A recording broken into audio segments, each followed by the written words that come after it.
বিসর্জন কথাটা বলাটা যতটা সহজ না, কারোর জীবনে যদি বিসর্জন সত্যি এসে যায় না, তারা বোঝে সেই বিসর্জনটা কিভাবে নেয়, তাদের জীবনে কতটা দুর্বিষদ, কতটা মেনে নেওয়া কঠিন।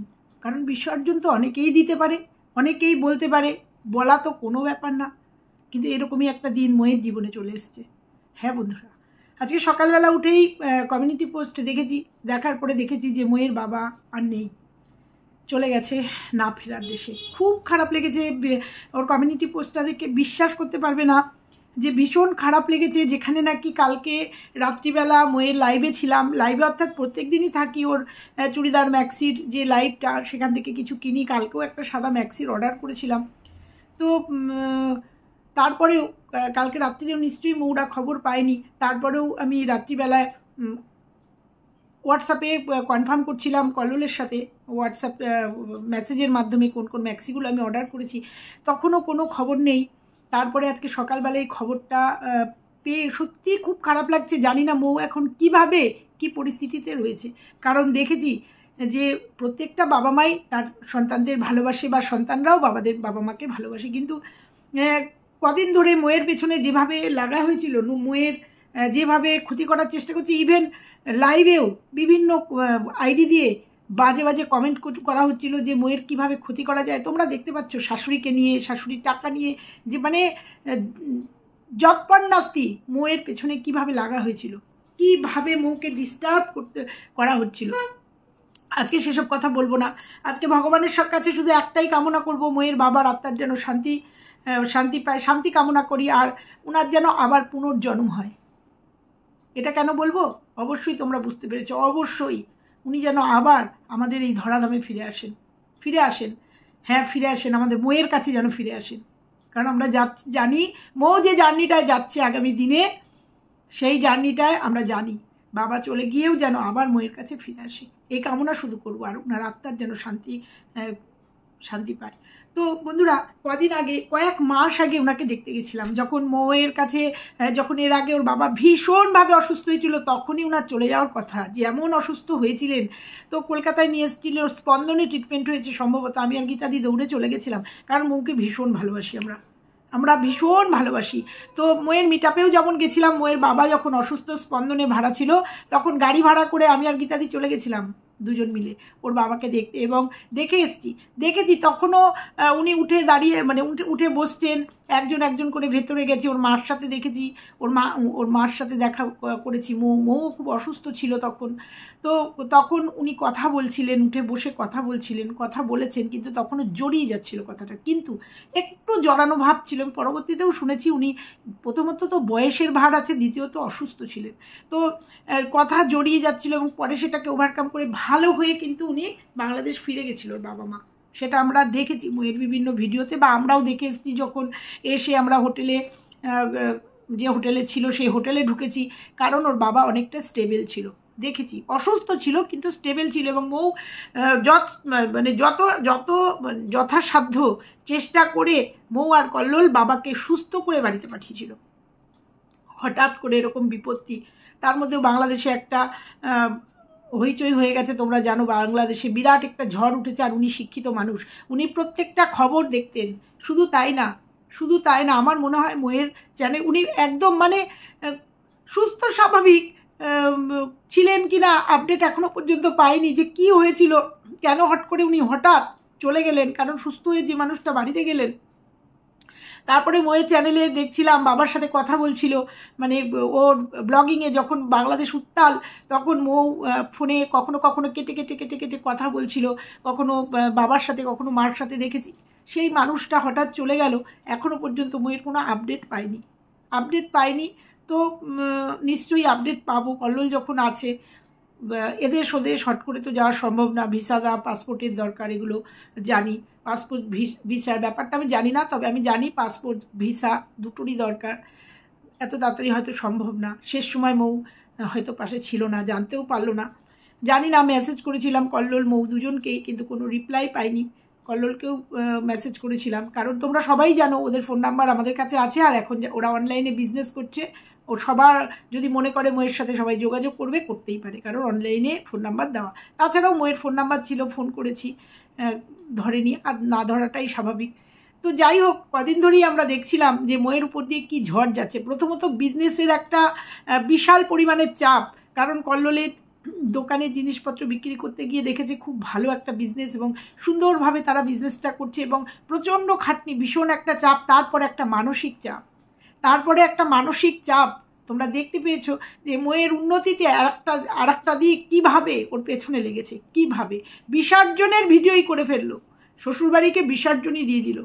তো কথা ক্ষণে অক্ষণে পরে, সত্যি কথাই মোয়ের জীবনে এরকম এইটা না ভাবতে পারছি না। তো যে মানুষটাকে কদিন আগে দেখে আসলাম, মানে কয়েক মাস আগে দেখে আসলাম, তোমাদের আজকে আমি একটা ভিডিও ক্লিপিং শেয়ার করব যে ওর মা কি সুন্দর দেখতে, শাখা সিঁদুরে মাকে কি সুন্দর লাগছিল, সেই মানুষটার কাছ থেকে আজকে রংটাই চলে গেল।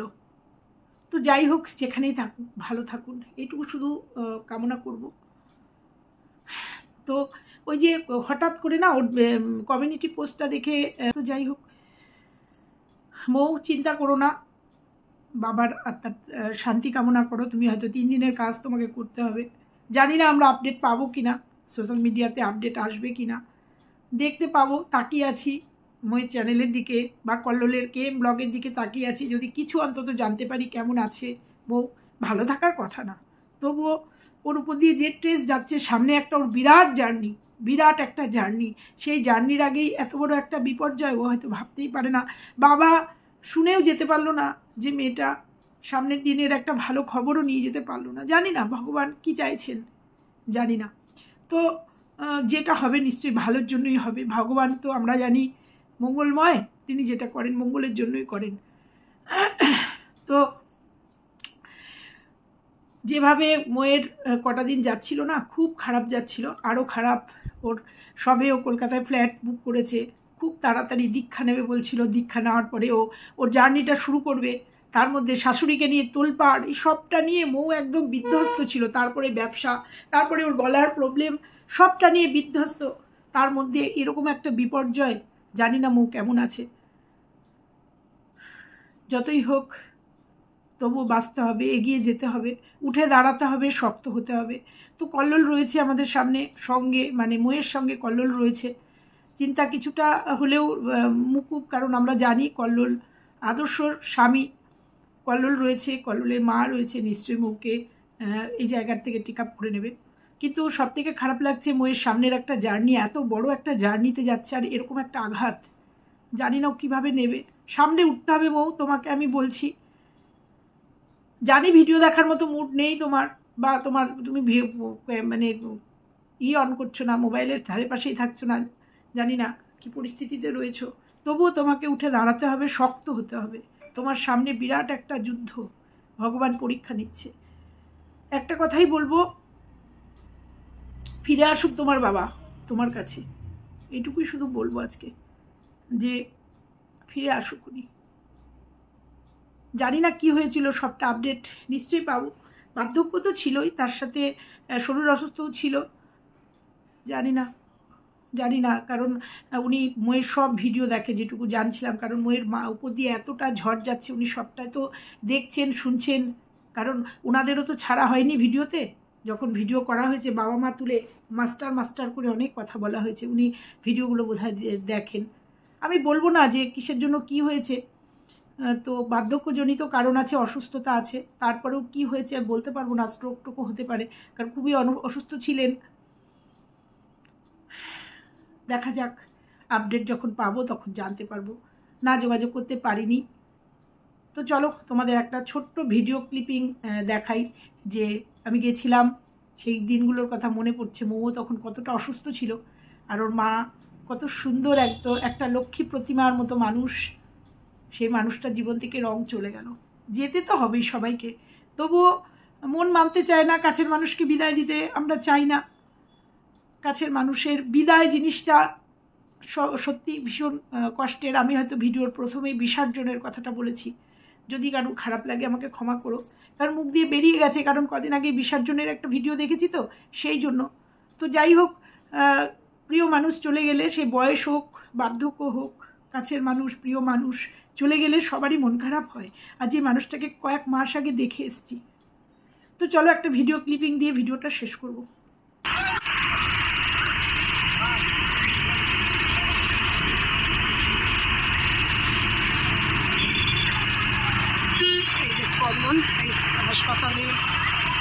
আছেন উনি। চলো আমরা রিসেপশনে যাবো, এখনো হোটেলে যেতে পারিনি।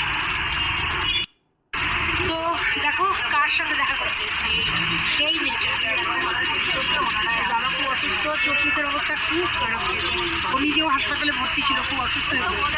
তো এইটুকু শুধু দেখালাম, আমরা ওয়েট করছি ওর বাবাকে দেখতে যাব একজন একজন করে। ওর মা দেখতে গেছে আগে, ওর মা বেরিয়ে আসুক, তারপরে আমরা একজন একজন করে দেখতে যাব, যার জন্য একটু এখানে ওয়েট করছি, তারপরে হোটেলে যাবো, তারপরে ওখান থেকে বেরিয়ে যাবো। তো চলো এইটুকু শুধু একটু দেখালাম, তোমরা প্রতীক্ষা করছো তো কার সাথে দেখা করতে যাচ্ছি, কার সাথে দেখা করতে এসেছি। এই যে সেই মেয়েটা, তোমরা অনেকে বলেছিলে না কমেন্ট করে। না না ভেতরে করছি না, ওই জন্য দেখতে না,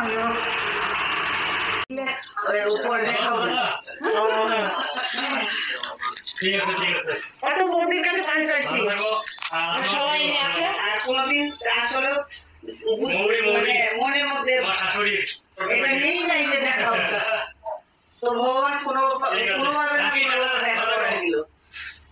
সমস্যা ঠিক আছে, চলো পানটা খাই, মিঠা পাতা পান, বাংলাদেশের সুপারি।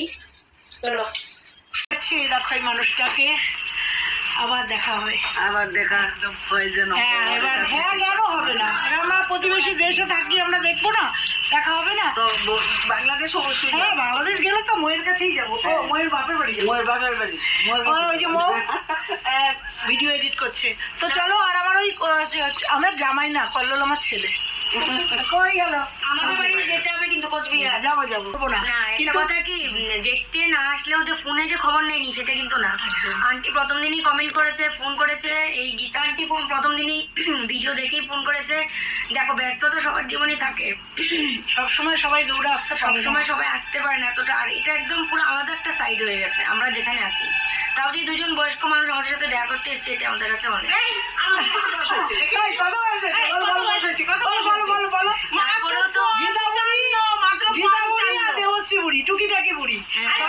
তুই বুড়ি কোথায়? আমিও বুড়ি, আমিও বুড়ি।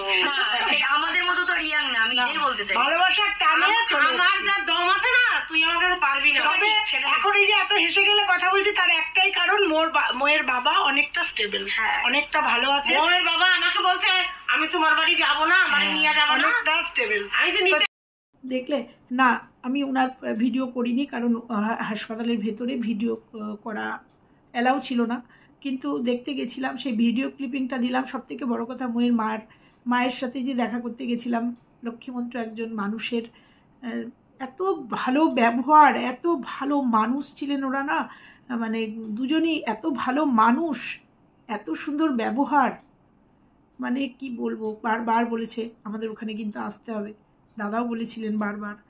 তো যাই হোক, আবার ওনার আত্মার শান্তি কামনা করে ভিডিওটা শেষ করলাম। মৌকে শুধু একটা কথাই বলে গেলাম, যে পরিস্থিতি আসুক না কেন সেটাকেই টেক আপ করতে হবে। যত বড় বিপর্যয়, যত বড় দুঃখ আসুক না কেন, বরণ করে নিয়ে এগিয়ে যেতে হবে। কল্লোল পাশে আছে, শাশুড়ি পাশে আছে, সবটা নিয়ে এগিয়ে যাও। তোমার সামনে আরও দায়িত্ব বেড়ে গেল, বাবার কাজ টাজগুলো ঠিকঠাক মতো করো, কারণ তেরাত্রি করতে হবে। আজকে তো মনে হয় কবে মারা গেছে কি বৃত্তান্ত জানি না, তেরাত্রি করো। তো চলো, এইটুকুই আজকে আপডেট দেওয়ার ছিল।